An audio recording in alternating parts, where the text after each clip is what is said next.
Good afternoon. I'd like to welcome everybody to a special Wednesday edition of the weekly briefing. It's November 23rd, 2016.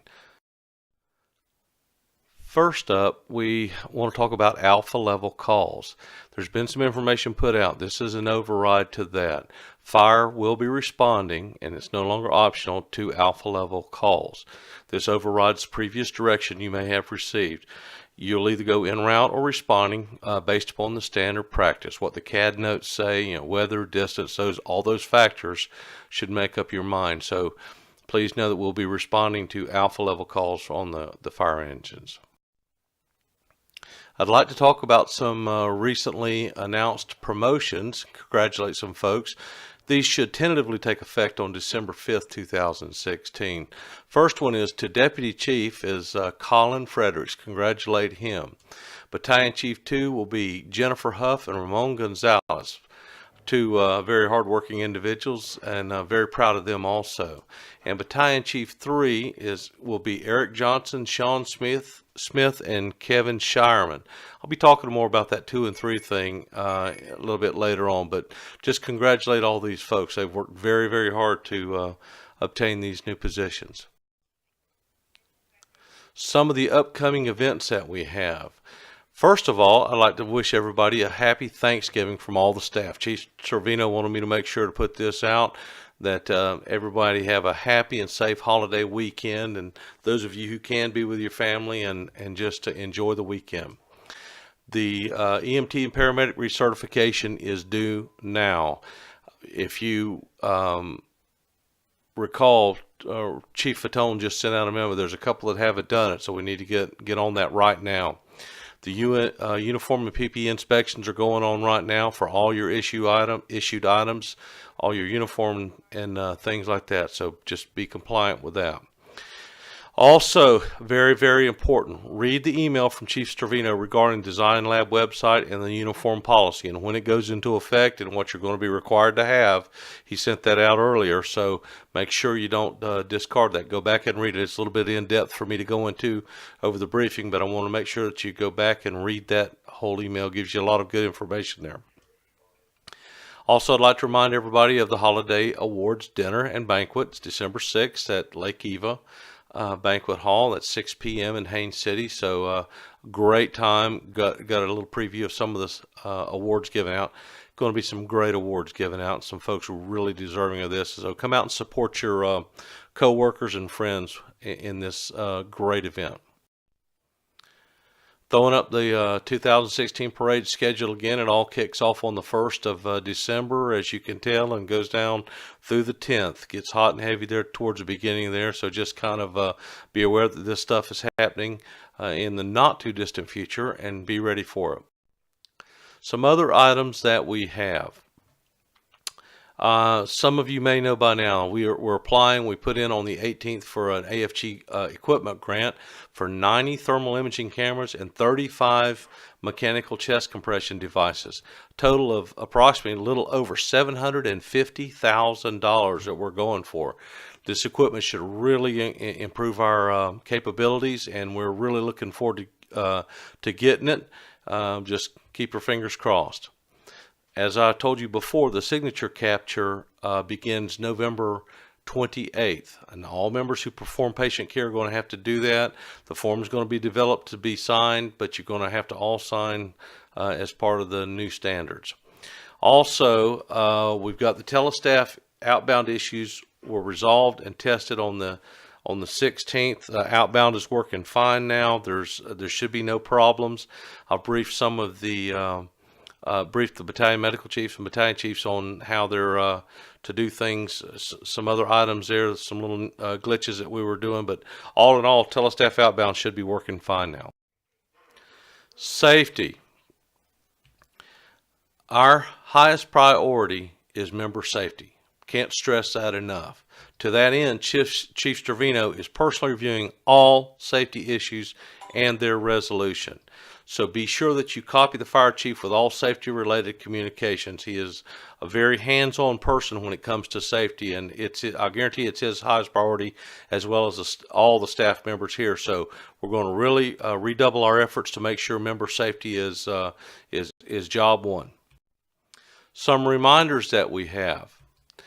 Again, the beginning of December, we're going to get hot and heavy into some of the missing items that we have in our inventory system. Our command staff meetings, and generally, as you know, I've put out, they're generally on Wednesday and generally about 9 o'clock here at headquarters. And I had a special slide last time, but this is a reminder. I want you guys, everyone, to get engaged. If you have a suggestion of how we can improve communications, please let us know. And as I've told everybody, the goal is for everyone to know what's going on. That's why I'm doing these briefings, so that we can kind of bring you up to speed on the different things that you may or may not know about. But you still have to watch them. If you don't watch them, it's still possible for you to not know what's going on. But we do want you to get engaged and maintain a good dialogue with the staff. Now, I did have some good questions from the field, and I want to address them coming up, so get ready. The first one was, what's the time frame to add the third person back on the engine? According to the chief, it's ASAP, pending funding. As you know, it's going to require more than 50 FTEs, so this is not something that we can do just next week, but it's one of his top priorities, I'll assure you, is to get the third person back on the engines that are down to two folks right now, so that's coming up. Regional Special Ops engines, when and where? All right, they're in the process of being ordered right now, and they're through the apparatus committee. There's going to be, our plan right now is to have one in every quadrant of the county. Now, I'm going to quantify that with this last statement. As you know, we've briefed earlier that we're hiring, the county is securing an outfit to do a master plan for our stations and engines and our thing. So this is going to be one of the items that's going to be looked at. We want to make sure that we're doing things right. So we have some lead time because those engines are in the getting ordered phase. So there's still going to take a while for them to get here. So in the meantime, we're going to master plan them. So things may change a little bit, may not be exactly where we think they're going to go now, but that's the goal, is to have 4 of them, one in every quadrant of the county. Some future ALS engines. I had this question. All 3-person BLS engines plus engine 771 will be ALS'd in the near future. Now, the equipment is on order right now, and as you can imagine, the staff training is a factor, depending on how much training we have to do to get enough medics. But I think everything's looking good. Chief Lincoln has told me we're looking good in the personnel department for that. So this may affect your future bidding. So just be aware of this. That's why we're telling you this right now. The goal is to have those all 3-person BLS engines and 771 ALS'd in the not too distant future.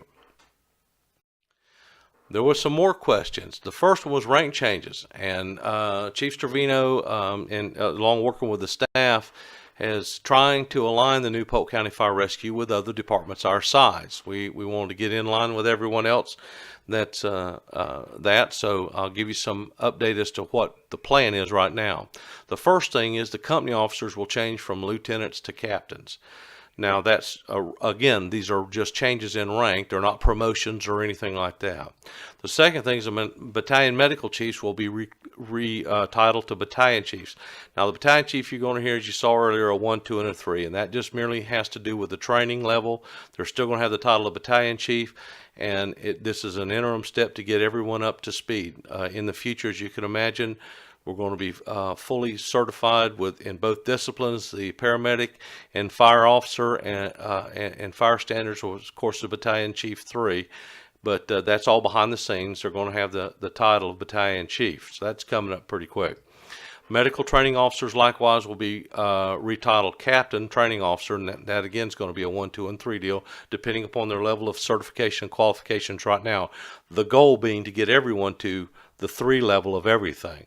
And then going forward, this is kind of the 1 and 2 as an interim step to allow folks to get time to get trained and get those extra classes and certifications that it takes to become a 3. So that's what we're doing there. These are title changes only. They're not reclassification. So again, it's budget neutral. It's not like these folks are getting promotions. It's just title changes to get us in line with other departments our size. One thing that the chief wanted me to put out there too is this is a draft of the upcoming, hopefully, battalion district or battalion zone lines that are going to be introduced in the future. Now this is out right now to the battalion chiefs, all the battalion chiefs, for their review, and the staff's reviewing and things are looking for different different pluses and minuses about this, but this is the draft, and the effort to be transparent. This is what it's going to look like, we think, but again, pending review by all those the players out in the field who can have some input and see something a little bit different. Listen to them, but this is what the plan is at this point. As always, we welcome your questions or your comments, so please let me know if you have any questions about this or anything you've seen or something that you may want me to address in a future one. Sometimes I'll get right back to you personally if it's an issue just that you have a question personally, but when I think or that there's a lot of folks in the field that may want to know it, or I've got several of the same questions from different folks, and I'll put it on the briefing. But thank you very much everybody for watching, and again, keep those questions and comments coming in. Until the next time, we'll see you later.